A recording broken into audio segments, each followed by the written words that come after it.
Merkel Media. What does the goddamn line say, Tony? Please do not use gendered language. Then what? I'll be arrested, put in airport jail? Look, you're going completely sideways, man. It's a big club, and you ain't in it. How dare you? Mr. Speaker, the President of the United States. I'm Chris Hansen with Dave on NBC. Jack Marius Tactheratrix. Hi, I'm Spartacus. Jackson, Sacramento, he, him. Steven Seagal. Sex offender guy. I'm Keith Morris. This is Muammar Gaddafi. I'm Rick James, bitch. Sorting through the lies. The hijacker's passport was found blocks from the World Trade Center crash site, if you can believe that. We cannot track $2.3 trillion in transactions. And uncovering the centuries-long plan for world domination. Learning about Cuba, having some food. Let's talk about Chinese people. Have you ever been in a Turkish prison? Swangles in Fort Lauderdale? I have sent 6 of my Libyan missiles to blow up the Sears hardware department. Nothing could be more fun than jumping off a cliff with 2 German bisexuals. Oh, you English are so superior, aren't you? Thank you, comrade. And now, macroaggressions. That's what assholes call it. With your host, Buddy, I don't know who you are, but you're about to get chlamydia. Charlie Robinson. Hey, Whitey, where's your hat? You want to drop the blame on Charlie and say it's all Charlie's fault. He was a retard. I get some goddamn diuretic.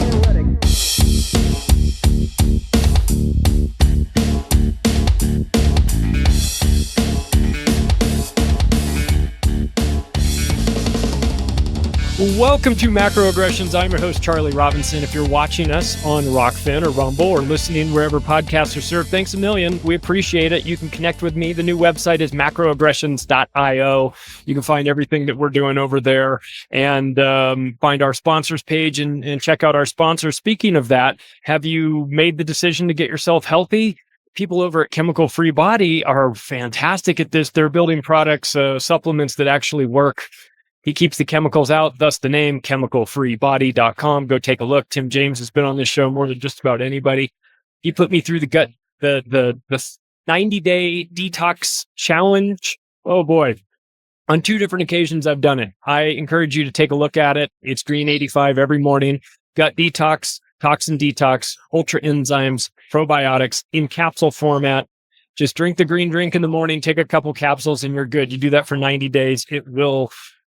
It changed my life. I had to go out and buy new shorts, and I'm not somebody that is usually in the market for new shorts. And it just kind of happened. So it stands to reason it could do the same for you. Go to chemicalfreebody.com. If you find something you like, the promo code on your way out is macro. And also big thanks to the folks at EMP Shield. They're building the best shielding device that will work on your home, on your car, on your boat or RV if you've got one, or maybe you've got a generator. You can hook it up to that. It'll protect against EMPs, solar flares, lightning. All these things are possible.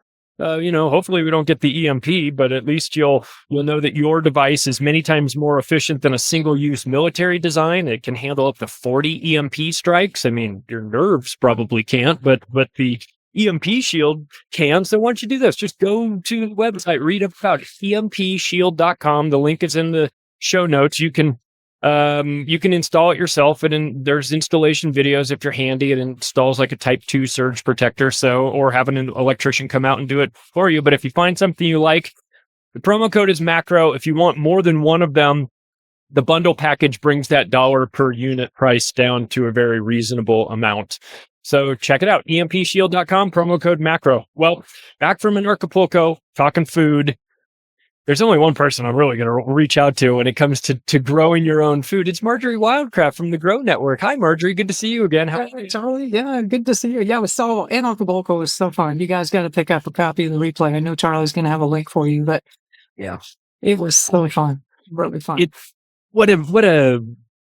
You feel re-energized. You meet a lot of people that are doing interesting things, that are actually doing things, not just talking about things. I knew, when I saw you there last year in 2023, I knew that you were going to be very popular. I was grateful to see you back the following year, because Boy, I've never talked about food so much in my life, and it seems to be that these days it's kind of making it into the headlines. You sent me over an article, U.S. cattle herd lowest in 73 years. What? Yeah. That sounds like a really bad thing. What are we doing? Are we playing Russian roulette with our food supply?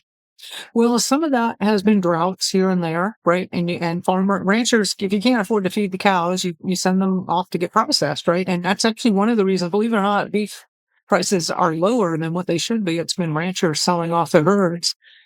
And the other thing there is like a government push to stop raising meat. Like there's been this whole vilification of cows, like they fart and they're causing global climate change, and right, just the ridiculous bullshit that they make up. But if you think about it, 70-something years, our population has more than doubled. Like 70 years ago, we were at 3 billion people on this planet. The U.S. had a population of 125 million or something like that. So we have less cows now, and we have more than double the population. You know what's going to happen. Right? The price of beef is already going up, but it's just going to continue to go up. We see these new carbon-based credit cards. MasterCard, partner of the World Economic Forum, has this credit card that they debuted. It's not perfect yet for them. They're still working on it, but it's basically assigning some sort of climate score to the things that you buy. I can envision a scenario in which, when you buy that red meat for the 4th of July big weekend barbecue that you're going to have, your credit card doesn't work. It gets declined because your carbon footprint is a little bit too high, higher than Klaus Schwab would like. Is that something that you guys are starting to see? I'll tell you, back in 2015, so you know how they do these scenarios, like these John Podesta things, like in September of 2019, Bill Gates funded the Event 201, and it was all about a global pandemic. And then, 4 or 5 months later, we have a global pandemic. Imagine that. And it rolls out pretty much identically the way they scenarioed.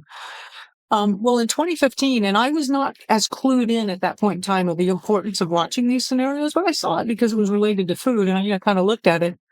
And it was sponsored by Cargill, which is the world's largest private company, and they have control of the entire food supply on the planet. Everything, right? Farms, seeds, production, distribution. I mean, Cargill has almost every company that you can imagine related, and it's private. It's privately held, which is interesting because normally if you get too big, they go, "Oh, you got to get listed," or whatever. Yeah. They're so big, they're exempt from all that. And actually they say that on their website. I'm like, that does not make any sense. Anyway, they did a scenario. And again, this was in 2015, and you can still see some of the trailers and remnants of it because they couldn't completely scrub it. And it was a scenario that in 2020, something big happened on the planet. And then over the next years, there was this droughts or flooding or bizarre hail or crazy weather stuff. And the price of food doubled within the first few years, and it kept going up and going up, and it went up to 400% of baseline, and it stayed there for the rest of the decade. They did not scenario in hyperinflation, which I think we're going to be hitting here pretty soon. And it stayed at 400%. And then they had, how does it react? The protests, right? And the this and the that and the violence and the that and then the soundbite. So. And then, of course, all the countries are initially contentious with each other because we're talking about scarce resources. So let me just up to date you on that. That exactly is what has happened. The cost of food has pretty much doubled, even here in the U.S. and a lot of other places. It's more than triple or even 10 times as much. We've had all these bizarre weather events. Oh my God, imagine that. There's been drought, which has really hampered global production. I mean, so everything that they scenarioed. But here was the thing that really puzzled me. When they did this scenario, and it just had me I just put it in the back of my mind of this is one of those WTF thoughts, right? And they said, okay, so there was this global food crisis, and at the end of the day, cooperation won, and a global carbon tax solved it all up, solved all the problems. And I thought, what does global carbon tax have to do with global food production? I mean, for me, in my brain, it was just that. How can it possibly be Coral. What are they? What is the what? Like it was so bizarre and so weird. I just put it out of my mind. By the way, you can go Google it now or use your favorite Brave or something. Food chain reaction, and there still is, like I said, some of their little snippets are there, but they took the main website down in 2020. Yeah, of course. Food chain reaction. I remember reading about that. I didn't know that Cargill was involved. Yeah, I think that in these cases they work backwards. They want the carbon tax. That's the end goal, and then they say, well, how can we make it so that people start to see the carbon tax as a viable alternative? They never. It's funny about the carbon tax. They never mention how they're going to use the taxation that they raise to solve the problems that, of course, they themselves created. They created, yeah. So, but I mean, that scenario is rolling out just exactly as they had scenarioed it, and the global, I'm looking up flights, and they'll tell you if you go on Google and look up your air flights, they'll tell you how many kilograms of carbon. But what is really bizarre is, the average backyard food production plot. Like almost zero carbon, right? It's like we use way less water. We use way less chemical. We don't use any chemicals. There's no petroleum to move products. There's no packaging. Right. And yet they had an article like a little while ago that came out that said the backyard food production is 500% more inefficient than conventionally grown food. And I used to just say, oh, that is so stupid. Nobody will pay attention to it. But I've seen so many things that are so stupid that nobody should pay attention to that the next thing you know, it's mainstream narrative. So I'm like, now I'm like they're starting to have they're starting a little warfare on backyard food production. Yeah. So, if you're trying to starve out the population and starve them into compliance with your agenda, then of course I would suspect that they would view people that are self-reliant as the enemy. You can be harder to coerce the math, of course, doesn't make any sense. Cause like you said, you don't have to truck the food that you're growing. It's in your backyard. You just walk outside and grab it.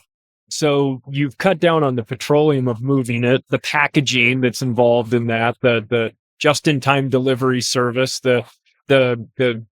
the cashiers that have to work at the grocery store and driving their cars to get there every day. I mean, the air conditioning, the freezing or whatever. Yeah, the whole thing. Like, and most backyard producers are doing this organically and make their own fertilizer.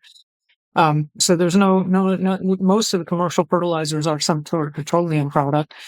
It's just utterly ridiculous. But I've learned that, it's utterly ridiculous. But I've learned that, like, utterly ridiculous doesn't mean anything anymore. If they keep pushing it, then all of a sudden that's the truth. I'm like, it just astonishes me how stupid things can be. The media has no respect for the reader. In fact, they treat them like I would say they treat them like children, but they don't treat them even that well.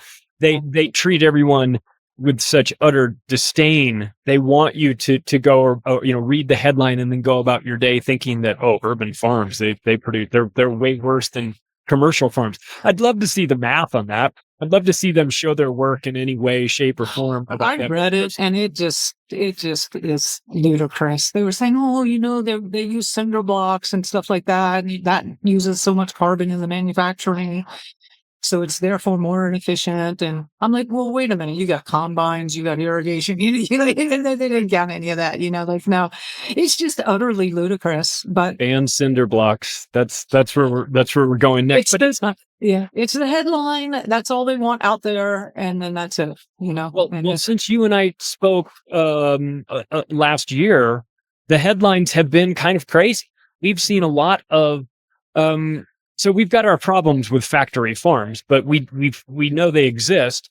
Factory farms just up and exploding for no good reason when they're not getting hit by random airplanes that crash into them, or train derailments, or chicken farms that just catch on fire and start. But the dairy farm in Texas, 18,000 cows died from an explosion. There is nothing on a dairy farm that would have that kind of explosive anything, How does that happen? Yeah. It feels like agricultural terrorism, if I didn't know any better. I mean, it is. At some point that you would have, and I'm not naive. I understand sometimes there's fires and sometimes there's derailments, and I get it. But But when it happens to the point where people are starting to say, well, it looks like it's factory farm arson season, as if there's like a time during the year. It's like, well, here we go again. We saw this last year. Is this part of a much larger agenda to make sure that we are starved out at some point? Or absolutely. Yeah, absolutely. That's exactly what the agenda is. And I will say that everybody watching this, if you aren't already growing some of your own food, you need to start right now, because it's happening. Like I know, Charlie, you're talking about all the headlines. I mean, we're talking about food today, but look at the banking system is, God knows what they're doing to keep that thing pumped up. They've just created World War III with that whole Israel Hamas thing. It's going, and then more and more the alien stuff is coming out. Right? The political scene is insane. I don't think we're going to actually have, if we have an election, it'll be such a clown show that nobody will take it seriously. I mean, we're on this precipice. I wish I had that map for you. There are farmer revolts happening all over Europe. It's not like one or two in Poland and one or two in Germany. It's all over Europe. And actually, I have to credit David Dubine for showing that map and then saying, look at how creative they are. The farmers know that they have the power. And if they stop the food supply, that is what topples governments, right? When people get hungry is when governments get toppled. And so they've structured this, the powers, what should we call them? I hate calling them the global elite because that's giving them too much status, but whoever the managers of this planet are right now, they're so creative. They're getting the farmers, because through the legislation, they piss the farmers off so much that the farmers are doing it to the population. They've got us fighting with each other, and nobody's looking at who really is the cause of this. But it is happening. And, the United States, we've been pretty graced with that so far, in spite of our food prices only doubling.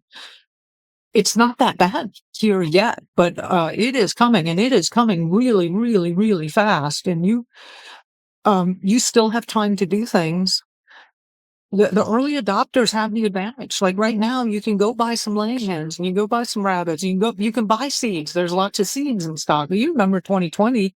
Couldn't buy them. I had people calling me up all the time. You know where seeds are? I'm like, yes, this company has some or that, but by and large, they were gone, So, and we know it's falling apart. We know it's breaking down, right? I know you're talking about it all the time on the show. I'm like, it's time to take action to secure your food supply, because the alternative is going to be that credit card. Yeah, I know. And I've never thought about food growing so much in my life, but last year, 2023 in Acapulco, Wednesday night, they did movie night, and they showed the Dutch Farmers film that I thought was fascinating. It was in English subtitles, so I read the movie, I suppose, and it was amazing to see what was going on there. We've seen it recently, the sort of pushback in Europe, and you're right. It is, on the one hand, great that the farmers are standing up. They need to. They can't allow themselves to get pushed around. However, I think, and hopefully they are aware, that they could inadvertently be creating a crisis if they get themselves into a spot where they're not delivering food for the people who are their allies, not the government, of course, but to find that balance between delivering for the people that need it the most while simultaneously putting pressure on these authoritarian governments. That's an interesting trick for them to do. But first things first, let your voices be heard and spray those government buildings with manure, like they've been doing in Belgium and in the Netherlands and in France and hopefully elsewhere. I think Poland is they're starting to get in on it there.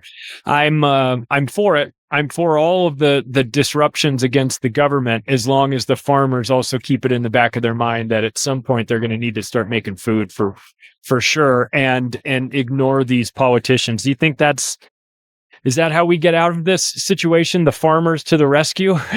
I don't think so, honestly. The farmers they're dumping grain out onto the road. They're blockading roads. They're destroying roads so that the grain can't, the food supply can't get through. Because they're at the end, right? They're talking about their livelihoods and everything being gone. And when you have nothing left to lose, you're like, okay, if I'm going down, everybody's going down. And so it's It's going to get uglier there. Do you know what really shocked me was like recently, was it last week when that trucker boy or whatever, like just barely started going and he incited that whole like, okay, we're going to shut down supply to New York City. Yeah. And then like 2 days later or something like that, he was like, oh, no. You could tell somebody had gotten to him because even his languaging changed. But it just showed me how like, oh my God, that is so like, yeah, it wouldn't take much to shut down New York City. No. And so we're really on the tipping point here in the United States of like 95% of stuff is shipped around by trucks, and your food comes to you on an average of 1,500 miles, and your grocery store only has 4 days worth of food in inventory. You know, It's time. It's time to get serious about this. it's time to get serious. Let's start with step one. For those of you out there that feel, okay, let's do this. Let's start with the book, The Grow System. Yeah, You want to go to you want to go to thegrownetwork.com and find the book and get it in paperback just in case. You know what I mean? Yeah. And just so you've got it. Maybe even put it in like a plastic Ziploc bag just in case. You don't want this thing to get wet. This will save your life. So we're going to have to be proactive, right? We're not going to be able to sit back and let this stuff come to us. We're going to have to get our hands dirty, physically, actually get our hands dirty, get them in the soil and learn about this. But one of the things that I have taken great comfort in knowing is that this is teachable. This information, this isn't locked up in the vaults of the Vatican somewhere. You can teach people how to grow their own food. It's just a decision. Are you ready to do it or not, right? And you don't even have to have a massive backyard. You and I've talked about growing microgreens and growing potatoes in buckets and things like this. So if you're somebody that's finally having this epiphany, they're going, yeah, you're right. Everything is adding up. This seems very bad. At the bare minimum, it's not the worst skill to have, even if I never use it. So where does somebody start when they make this decision that they want to grow some food? Well, if it's the perfect time to start a garden, because gardens are very dependent on timing, right? Like you don't ever start a garden in July in Texas, right? You don't start a garden in Colorado in December. So and we're getting close to that time for different, like in the southern parts of the United States right now, it's the perfect time to get a garden going. So if that's good, the timing is good, work on that garden. And I don't recommend a large garden. I recommend just 100 square feet. So that would be 2 50 square foot beds that are like 5 feet wide, but 10 feet long. Make them out of cinder blocks. You can stack those cinder blocks too high. You don't have to glue them or anything. Just put them in place. Buy the best quality soil you can. And and I've got all the instructions and everything in the book here. But if it's not the right time, and actually what gets food going a lot faster and it's more calories and more nutritionally dense, people always think of me, Marjory, the gardening. I'm like, no, animal products by far are way more efficient and nutritious, honestly. Because I really recommend getting 6 laying hens. And I recommend getting 6 because they are flocking animals. They like to have companionship, and they like, it's also kind of a security thing. They feel way more secure in a flock. But here's the numbers on that. A medium-sized egg, which is probably what you'll be producing, maybe large ones, but 62 calories in an egg. A laying hen will do about 250 eggs a year. They take a little time off once a year to do what they call molting their feathers, where they change their feathers out. And of course, if it's too hot or too cold, they don't, they're miserable. They don't lay as well. It's about 250 eggs a year, 6 hens. It's going to be 1,500 eggs a year. And if you want to think about what that really is, that's 3 egg omelets for you every day for breakfast. You have breakfast completely covered right now, and then you'll have 33 dozen eggs left over to barter or trade or, other recipes or whatever. And people, like, there was the whole whatever about eggs and cholesterol, which is completely insane. I've been eating lots of eggs for 30 years now. Lots of people eat lots of eggs. And I want to talk to you, like, give you right now, malnutrition is the problem in the United States. We all, well, the reason people are so fat is it's full of empty calories. Their body is saying, feed me some more. We need some nutrition, right? You need to eat more and more. So, an egg, right? We all know a raw egg. There's kind of that clear stuff on the outside, and then there's that yellow yolk on the inside. What that is the clear stuff is mostly some water and a little bit of protein. And then that yolk, if you get a fertilized egg, sometimes you'll see a little speck of blood there where the genetic material from the rooster met up with the yolk. That yolk is a food sac that has all the minerals and the vitamins and the nutrients, the macronutrients and the micronutrients and everything that's needed to turn that slimy mess into a little chick that has legs and a beak and eyes and organs and little wings. And it's a little creature that not only and then it has the strength to totally peck out of that shell. In fact, if you ever break the shell for it, the chick won't be viable. It has to break through it on its own. And then it has enough energy also to be kind of waiting around for about 3 days, because all the eggs don't hatch at once normally. And so the nature set it up to where these chicks can hang around for a couple of days while the hen may still be, the rest of the flock is hatching. And then mom will get them down and they go out and start foraging. But, it's all in that yolk. If there's that much nutrition to do that and energy and power and vitality to do that, that's my definition of a superfood, right? It's the incredible edible egg, right? There used to be a saying years ago, right? And so here's the thing. So we got the cook plans in the thing, and I talk all about how to raise chickens in the book, and we also had that free webinar that's at your website. Is it Charlie's Backyard Farm? Backyard Farm, yeah. If you go to macroaggressions.io and then in the partners page, you'll find the Grow Network there. You can click on that, and all this information is right there for people that want to. But if it's easy. But if you think about it, if you're handy, you can build the chicken coop and the run, 2 weekends or something like that. And if you're not handy, and you have the resources, pay somebody to do it. They can knock it out in just even a day, a professional carpenter or somebody who knows what they're doing. It just doesn't take that long. Set your waterers up, set the feeders up, either go off the Craigslist or the local, farm store and get your 6 laying hens. It'll take a couple of days to get adjusted and then bam, in a couple of weeks, you're going to have breakfast every day. Yeah. Figured out, right? That's huge, right? And yeah, in a world where there's food insecurity, it is huge. It's huge to have. You're right. That would be exactly what you would do. You would start that process in your backyard and have some hens laying breakfast for you, and then you're not going to starve to death. At that point, then you can add on other items, right? Is this about the time your garden is starting to take off a little bit more, and you're starting to make some mistakes and get comfortable? I'm screwed up the first batch, but maybe here I have to go to the second batch. Hopefully your book shaves that learning curve down a little bit, and so that people absolutely, yeah. Look, I've been knowing that this is going to happen for 2 decades, and I've spent that whole time. The reason we talk about gardens and chickens and rabbits is those are the easiest and simplest and most accessible for the average American to get going.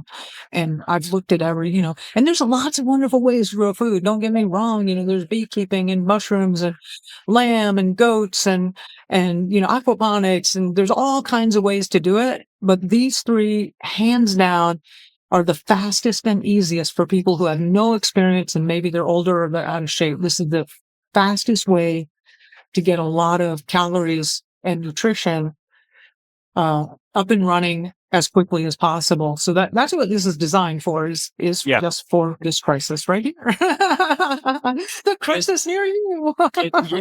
And one of the things I think is pretty nice is your grow map, because then that gives people the opportunity to just take a look at where they are and see how it is laid out. I mean, we make some assumptions about whether or not you live in a good place to grow based on the weather, but there may be other factors, right? The soil and the time of year. So this map seemed to be very helpful for. Yeah. The principle is whatever grows locally naturally is going to be the easiest food source to produce, right?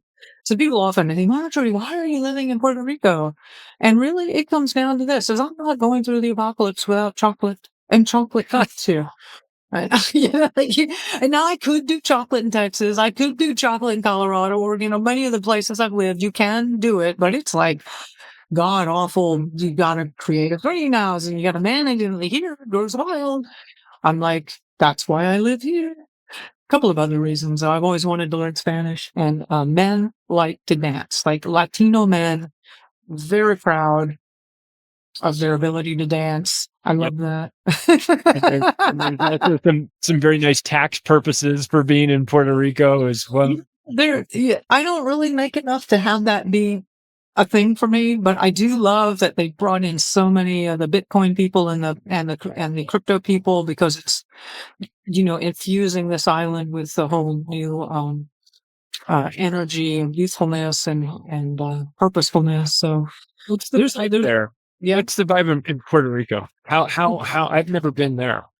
You can pretty much find whatever you want here, really. There's Dorado, where the billionaires live, and the Ritz-Carlton, and then there's Palmas del Mar, which are all these gated communities and super wealthy houses. San Juan has a lot of different neighborhoods. Condado is where like all the up and coming Bitcoiners and entrepreneurial stuff is happening, and that's really fun. Like they're always having get-togethers and meetings and whatever. And then I live way out on the west side, which is a surfing community, and it's just kind of got this laid-back bohemian surfing vibe, which is my speed these days. So, and in the interior, it's pretty mountainous and quiet, and so you can just pretty much on the east side is where a lot of people who like to sail. So it's just a fun. I love it here. So how is it? And you say for growing food, it works for you. It's specific to what grows well in the tropics. Yeah, but you're gonna what likes to grow there? Bananas and mangoes and pineapples and papaya, and then there's a whole series of root vegetables. The yuccas and the moringa and the nyami, and then of course all the other chickens actually are wild here because they are jungle fowl. So we got a lot now. Anywhere you grow there, it's you can do this anywhere. And some of the downsides of the tropics are that we never get a hard freeze, so we have a lot more insects. Some people are not happy about that, and that is a great thing about living in a place that's a really cold climate. They'll set all the insects back for you. And you definitely need to have more aeration, because if it gets muggy, then you got some fungal or virus type growths that can happen on things. Right. But anywhere you go, there's gonna be something, right? It's just, and I grew up in South Florida, and so this climate is like home, right? Childhood. People say, "What about the hurricanes?" I'm like, I'm a native Floridian. You talk to a native Floridian, you say hurricane, and we say party, right? Because that's what we did, when the hurricane came, there was no school, the lights went out, there were these gigantic mud puddles to play in, the adults were all drunk, we could do what we wanted, you got to play with fires with the hurricane lamps, it's like, it was a good time. I'm a native Southern Californian, so when we got the big earthquake at Acapulco, I felt like it was just a normal day at the office. We got that 6 a.m. wake-up call on, I guess it was Tuesday morning. That was a little bit like, whoa, yeah. That got everyone's attention. First, they sent a hurricane a couple months earlier. Then they sent the earthquakes on the day of Acapulco. That Monday, there were people that were feeling it.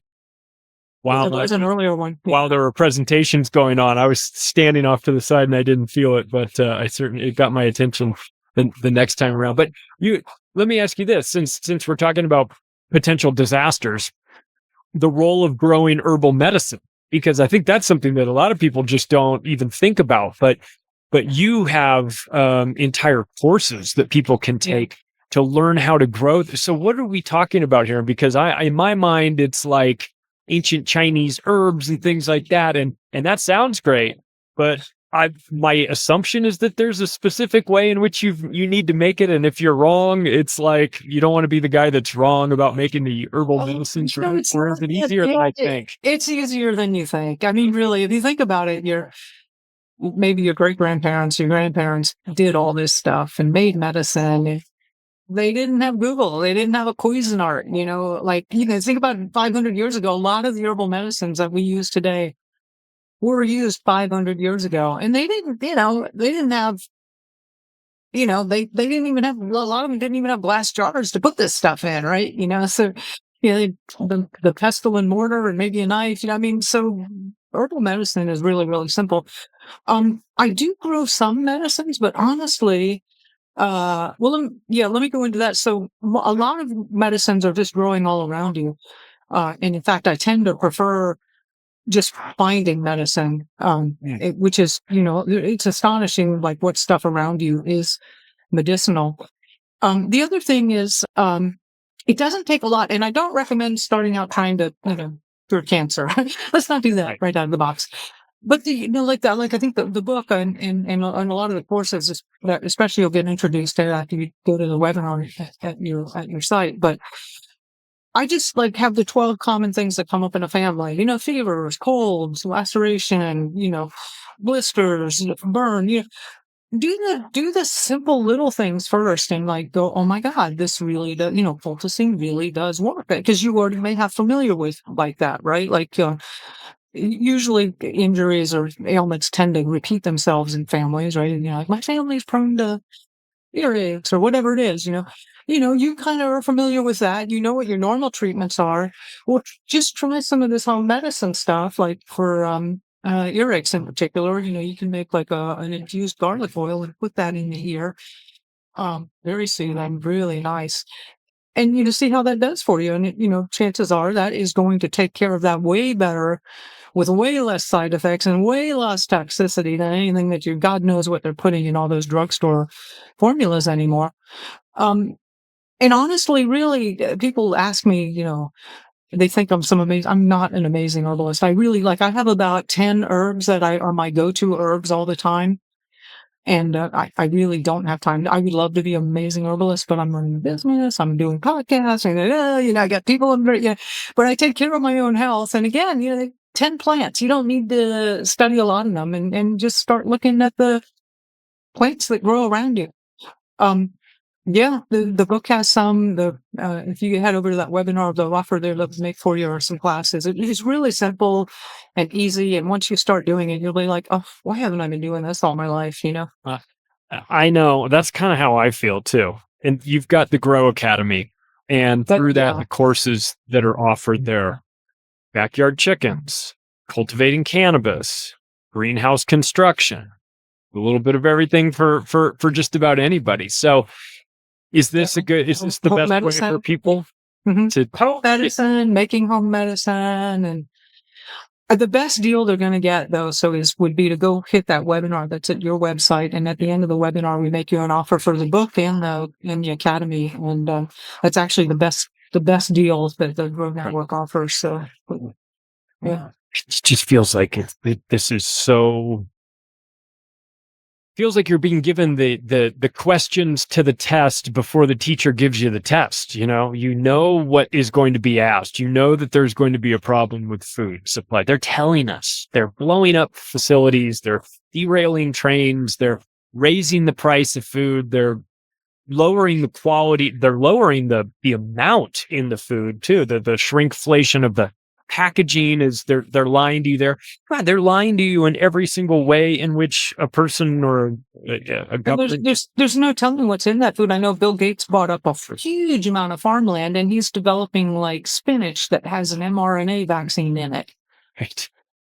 When I first saw that, I was like, can you even do that? Put an mRNA vaccine in a plant? I don't even know if that's real or not, but I do know that the stuff they're cranking out now is toxic. So why not? Graphene oxide is in everything. It's unbelievable what's in what they put in graphene oxide in. You can't. When I was a little girl growing up, this would be the 1960s. Mama, I want a snack. She'd hand me a carrot. My kids, when I was raising them, Mama, I want a snack. I'd have to hand my kids 10 carrots. to have the same nutritional content but 1 carrot my mom fed me. There's nothing in the commercial food supply anymore. That's why supplements are going friggin' nuts. It's because there's no nutrition. That's why diabetes, heart disease, all this stuff is exploding, is that, there's nothing in the food supply. How much of that is soil related? That we're using poor soil that we're kind of recycling, or I mean, maybe it was good soil to begin with, but after you've sprayed it a couple of times, a couple of generations of that, then now it's no longer any good, and we're not. Bingo. Yeah, exactly. Not treating It's it. that's where the plants. Yeah, that's where plants get their nutrients from. Is from the soil, and big ag only works on the big three macronutrients, which is nitrogen, potassium, and phosphorus. And a plant will look good and kind of grow under those conditions. But, there's 60 something or 70 something copper, selenium, selenium, zinc, magnesium. I mean, there's all kinds of little micronutrients that the plant needs, that you need. And that's decades ago that was gone. I should there's the chart in the book that shows you the nutritional content of food. And this is coming directly from the federal government before they got really, really bad about reporting stuff. There's a chart showing the nutritional content of food going down, down, down, down, down. And then the amount of disease going up, up, up, up, up, up, up. And then actually the chart isn't big enough for how much disease we got going on. And it directly, that's why the backyard food production, soil is everything. And that's also why in the academy we have several, we have building a really good soil, we have vermicomposting, we have all kinds of, how to increase the vitality and nutritional content of your soil, because that's ultimately where your nutrition is going to come from. Is that easy for people is it easy for them to get good soil now, or do they have to hunt for it, or do they just have to know what they're looking for? How would you describe what would be? I'm so glad you brought that up. So one thing not to do is do not buy soil from the big box stores. Okay, good to know. I mean, I would have assumed that, but I also where else to go. So. I'll tell you why, and this will gross you out completely. So. And I honestly don't know what to say about this. So, the sewage from our cities, like here in Puerto Rico, they used to just dump it out into the ocean, which is not a good thing. And then for, I think, a couple of decades, they had incinerators and they burned it, which is not a good thing. And now they compost it, and they have these composting facilities, which is a better thing, except for that they bag it up and they sell it as organic compost. And this is not just here. And by the way, I bought this compost here, right? And I'm a label reader. I read every single character on the bag, right? And, didn't say anything about it. I opened the bag up and I could smell that it was not good compost. And I called up the Caribbean Composting Company and I'm asking all kinds of questions. And this comes from San Juan, affluent. We process it. And I'm like, well, great. Can I have the reports that you have to turn in? And they're like, well, you'll have to ask the government for those. We can't give them to you. Anyway, they gave me the runaround. But basically, this stuff is sold under, like in Austin, Texas, they call it Dillo dirt. There's another name for it. I think this is in Washington State or different places. It's called organite, or it sounds organic. Yeah. And it's, everything you flush down the toilet, which may not necessarily be feces. And then, of course, all the pharmaceuticals that are going down in there, light industry, hospitals, dump ungodly stuff. If you have any military bases near you, God knows what they're putting into the sewage systems. And you can't compost out heavy metals. And actually, the people that test for this, and I don't know how they test it, they said one way you can tell for certain if your soil, if the property you just bought has had this compost applied to it, is if there are high amounts of Benadryl. And I'm like, how do you test for that in soil? But apparently they know how to do it. And I'm like, well, at least the soil is going to be kind of chill. Right. Never a good thing. So, find an organic nursery that you know and trust. There are, even here in Puerto Rico, which I didn't think, you hunt around and keep asking. There are places where, maybe the tree trimmers where they send all their tree refuse. There are places that compost that, which is a better option. But getting some good soil is really, really important. What about the network that you've built in your forum discussions? Because that seems like a very valuable resource. I don't know how you put a price on that, but to have the community, the discussions that are going on there, international in scope, you find some people that are maybe geographically close to you. There's resources, there's groups, there's a bunch of different categories. Can we talk a little bit about the forum in your network? Because it seems very valuable to me. Like, I am good to know those people. So happy about the community of the Grow Network. And no, there's absolutely no money in that. Actually, that software costs us a pretty good bit every month. But I just love the community. And you can, take a picture of a bug and upload it, and somebody, they'll have a couple of responses within an hour or two. Or like, oh, that's a da-da-da, and here's how you treat it. And just people who have had the same vision that I have we've rallied together, and I guess I'm a leader. Anyway, we're all there. I'm in the forums pretty regularly, posting all kinds of stuff. And in fact, sometimes I have exclusive content in there where I would, it's something I wouldn't put on YouTube. We'll just do it there.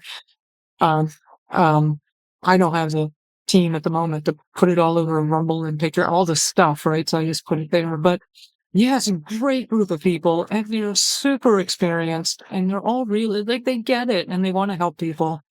It's really, the whole thing is a service, community, and just funny sometimes. And my moderator is Lori. Lori loves learning, and she will sometimes slap my hand around, like, Marjory, we don't allow any politics. We don't allow any, we just don't let it get too controversial. Like there's lots of other places to go for that, right? Sure.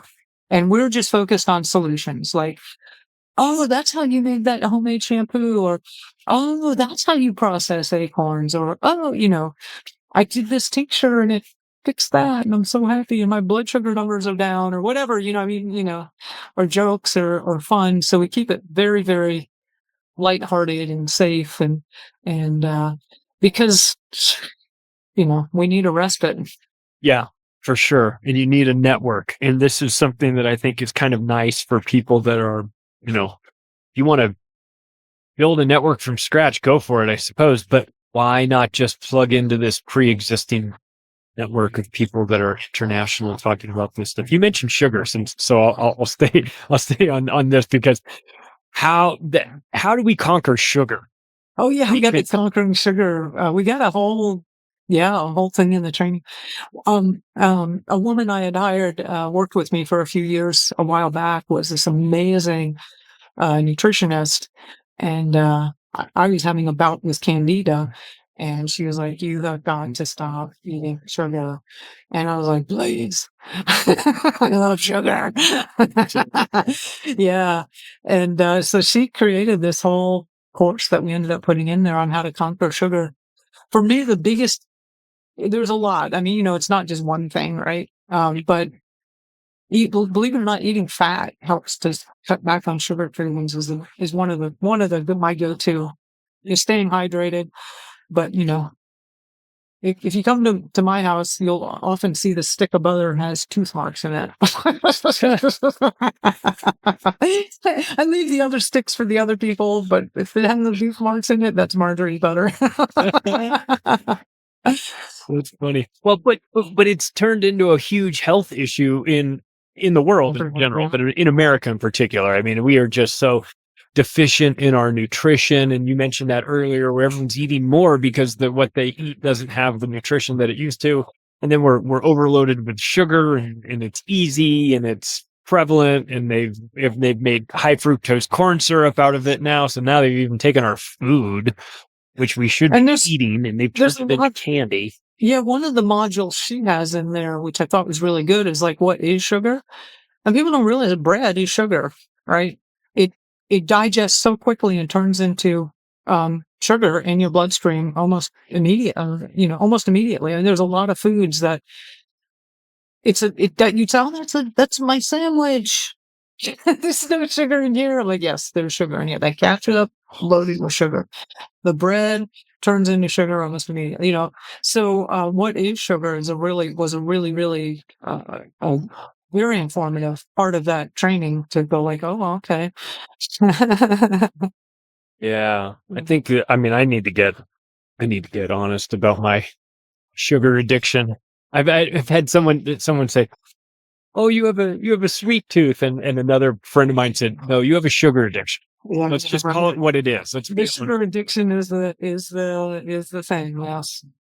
I love sugar too. I go off and on it all the time. I go, I got to clean out and fast for a day or two and straighten things out. Yeah. So can we? It's fun. Your background is fascinating to me. The Robert Kiyosaki background, Oh yeah. That to come out of that and it really probably shouldn't surprise me that you've built this massive network, because that's really one of the things that he was good at doing, was building this network. But let's talk a little bit about your advisory board, because this seems like boy, this is like the Knights of the Round Table of food. I Like think the so. good guys that come Yeah. into. How did you find this group? Was this something that just presented itself over the years? You started interacting with these people and said, "I might need to talk to you later." Like, how did your Yeah. advisory board come? Almost every one of those people I've worked with. And then if I don't know if you recall, but for years, every year, annually, I would host the Homegrown Food Summit, right? and we'd have 35 to 40 presenters, and that as a business model used to work really, really well. It no longer really is economically viable. The last couple of ones we did, it cost way more money to produce than what we actually gained from it. But yeah, from then I would highlight Flan, the world's #1 premier permaculturist, Joel Salatin and I have a call every year, just different people in the industry that helped out or participated or met. Yeah, I've been at this almost 20 years. So, you talk about almost any influencer or podcaster or whatever, especially all the alternative media stuff. It took me years. I kept trying to hit mainstream media all the time because that's what you do. That's what you try to do, right? And then it just never worked for me. It really was interesting. Like, it never worked. And now I realize, oh yeah, of course it's never going to work.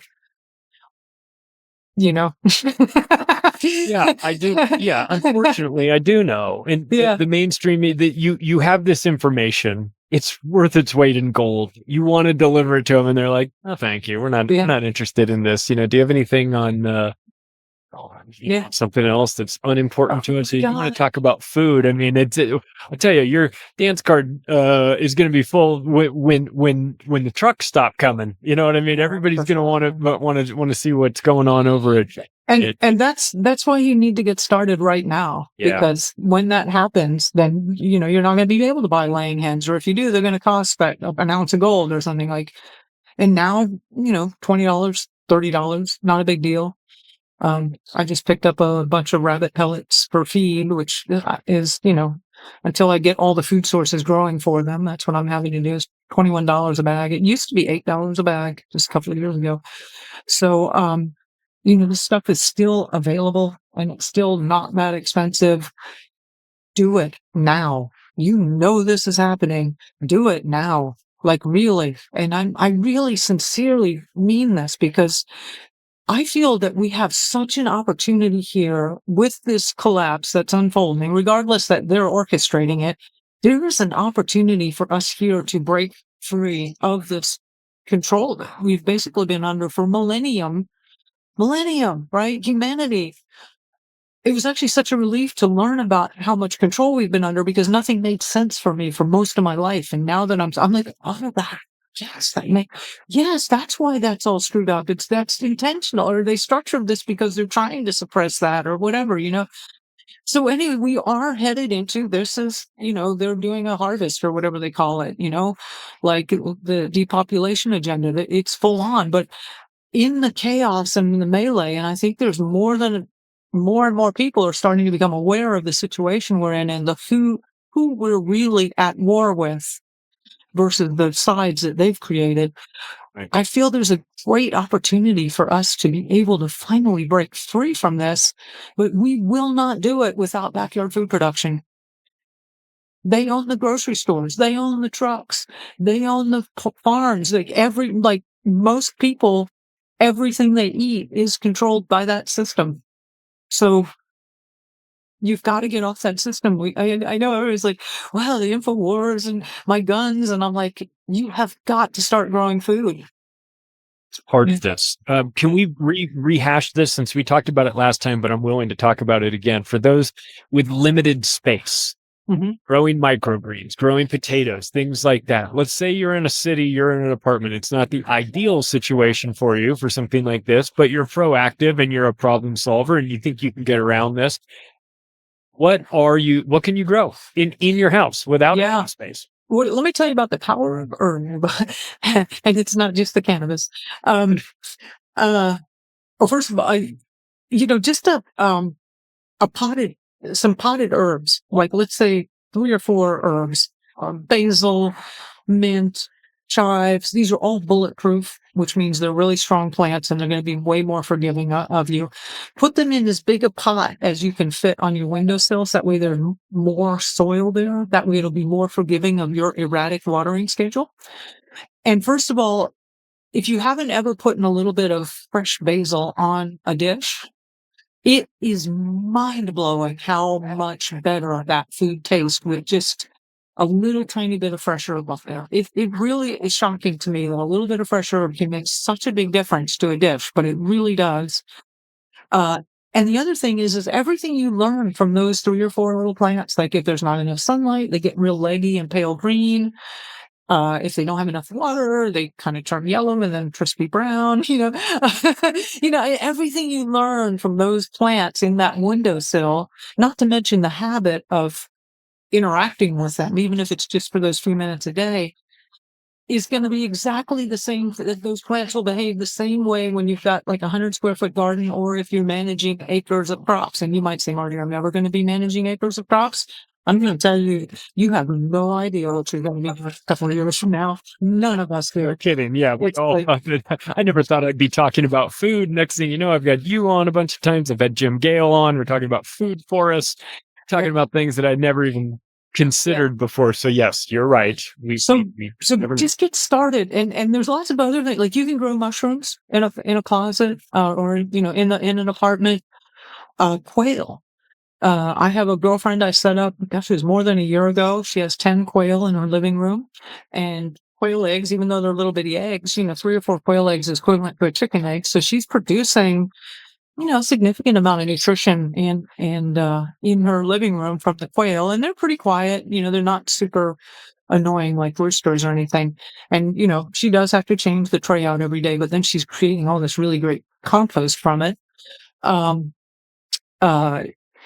I've actually had people keep rabbits for meat inside the house, and then they grow forage for them inside the house.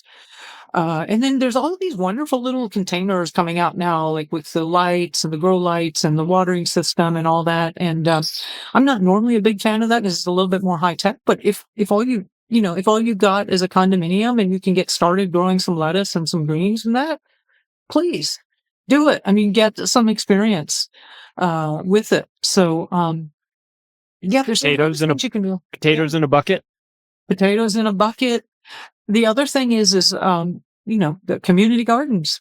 Or there's I think it's called Shared Earth, is a website where people who have a backyard but not time are, you can get to meet them and work it out. Like I'll do the planting and growing and we'll share or whatever. I always say, if you set your intention like, hey, universe, I really want to start growing food.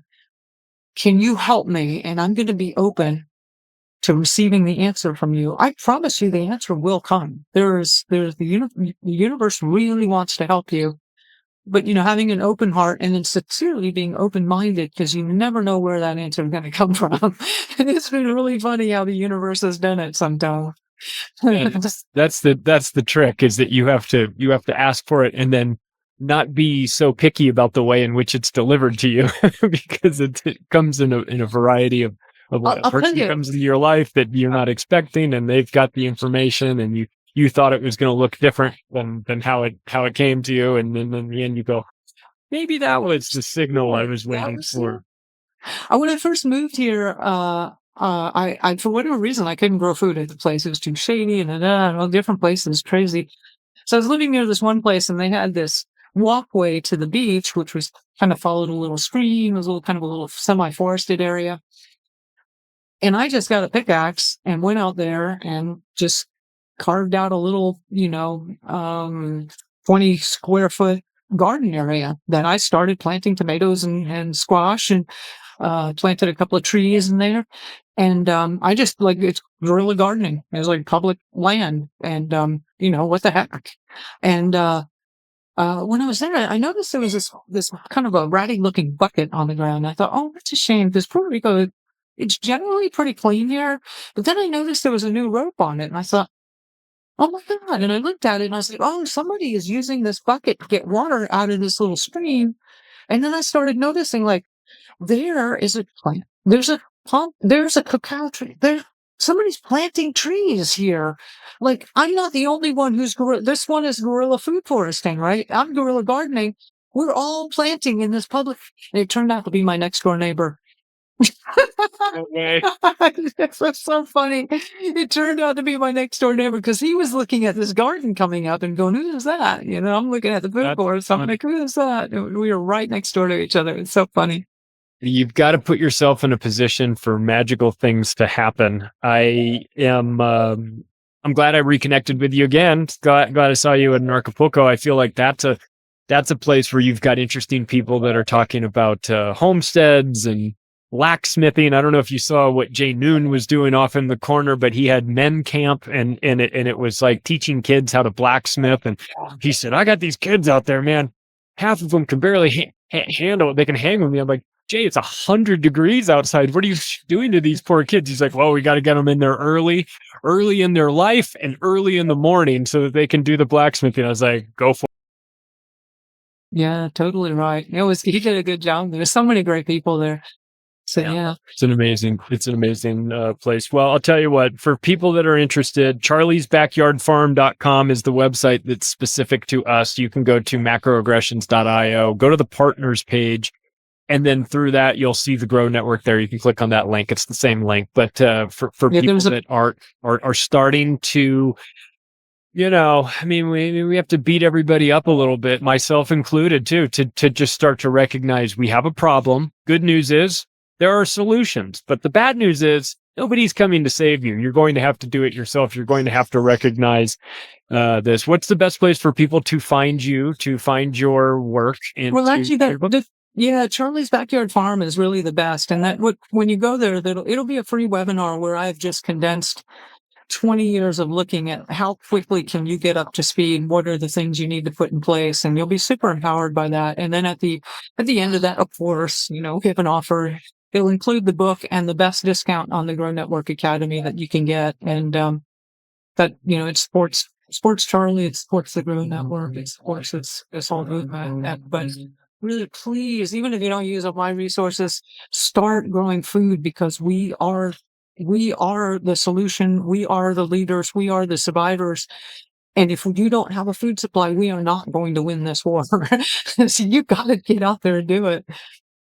It's up to us. But at least, if you're proactive, you can find your way around this. If you're reactive, yeah, it's going to be a little... See you at the FEMA camp. See you at the FEMA camp. That's Marjory Wildcraft, everybody. You can check out her website, The Grow Network, or you can go to charliesbackyardfarm.com to find everything that you need to get yourself started growing food. And if you want to connect with me, the website is the best place to do it, macroaggressions.io. Thanks, everybody. I'll talk to you again soon.